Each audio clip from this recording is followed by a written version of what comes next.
Shalom, shalom, bien-aimés frères et sœurs dans le Seigneur Jésus-Christ, serviteurs, servantes de l'Éternel.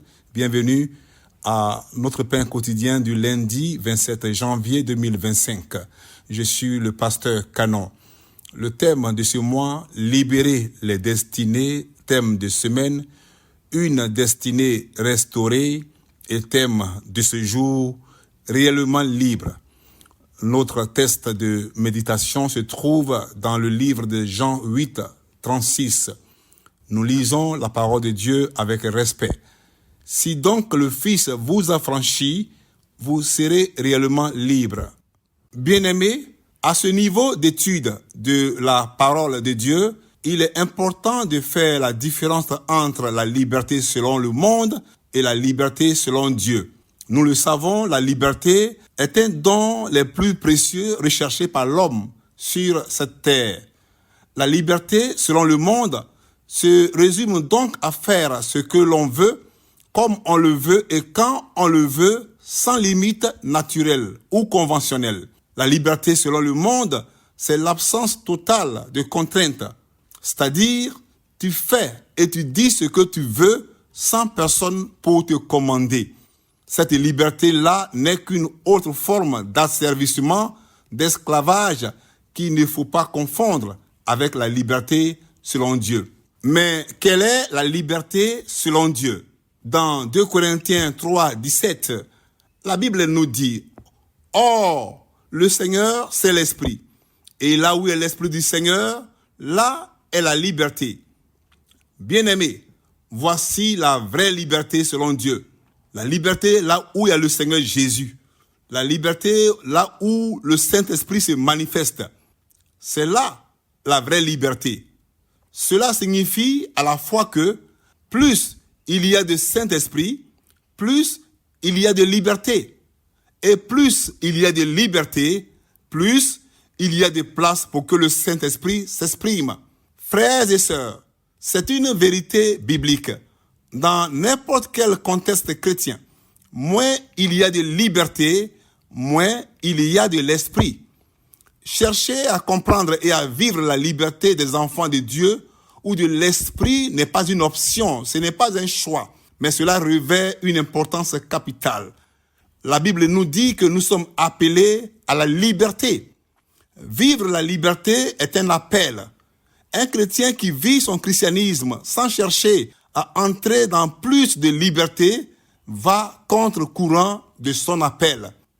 Bien-aimé, le diable va tout faire sur le chemin de notre destinée pour essayer de nous ramener à l'asservissement, à l'esclavage, ou nous empêcher de comprendre ce que la vraie liberté de l'esprit. Ce matin, je prie que le Seigneur nous donne d'être réellement libres. Mais comment savoir en tant que chrétien qu'on n'est pas libre? Bien-aimés frères et sœurs, si tu es esclave d'un péché quelconque, tu n'es pas libre. Autrement dit, si tu te laisses dominer par un mauvais désir, si tu es soumis à tes envies, sans force pour leur résister, tu n'es pas libre. Si ta façon de prendre des décisions est biaisée, tu n'es pas libre. Si tu es influencé par tes amis, tes modèles, tu n'es pas libre.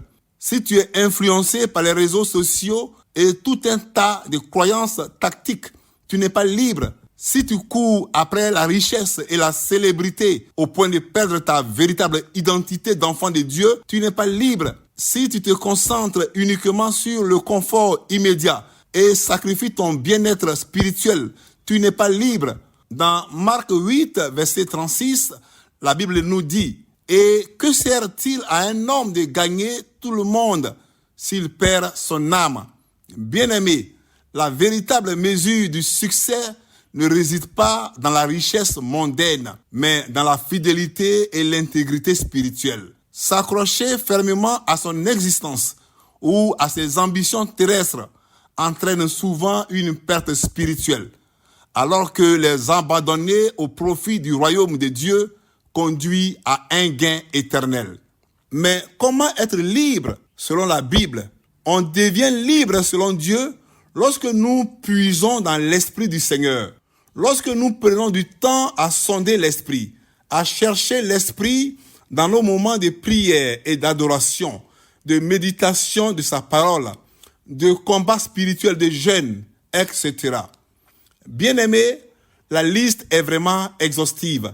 Dans l'échange profond dont témoigne ce passage dans Jean 8, 36, qui nous dit « Si donc le Fils vous a franchi, vous serez réellement libre », Jésus exprime par là la gravité du choix auquel chaque individu est confronté en ce qui concerne les priorités de sa vie. Mon frère, ma sœur, le Seigneur t'a affranchi pour que tu sois réellement libre. Mais tu ne seras réellement libre que si tu fais appel à Dieu, celui qui t'a créé. Lui seul peut te donner la capacité de ne plus pécher, de ne plus être sous la servitude du mal et de vivre pleinement sans entrave. Jésus, ce matin, nous exhorte à demeurer dans sa parole, à être réellement ses disciples, à réfléchir à nos choix de vie et à donner la priorité à notre dévotion au Seigneur Jésus-Christ. C'est ce qui nous rendra réellement libres. La Bible nous enseigne que c'est pour la liberté que le Seigneur Jésus-Christ nous a affranchis. Tenons-nous donc fermes et ne nous mettons pas de nouveau sous le joug de l'esclavage. Conduisons-nous en hommes libres sans faire de la liberté un voile pour cacher notre péché, mais en serviteurs de Dieu. Bien-aimés frères et sœurs, je veux inviter quelqu'un à prier sérieusement ce matin. Si tu es encore esclave d'un péché quelconque, si tu n'es pas réellement libre en tant que chrétien, alors que tu es dans un ministère à l'église, l'occasion t'est donnée de demander au Seigneur Jésus de venir à ton secours. Le Seigneur Jésus qui nous a dit qu'il est venu pour les malades et non pas pour les bien portants. Le Seigneur Jésus est le Dieu des faibles. C'est lui qui nous donne la force. Ce matin, il faut l'invoquer pour que là où tu n'es pas libre, il te donne la liberté spirituelle afin que tu puisses hériter le royaume des cieux. Que Dieu bénisse ta journée. Que Dieu te donne de devenir libre.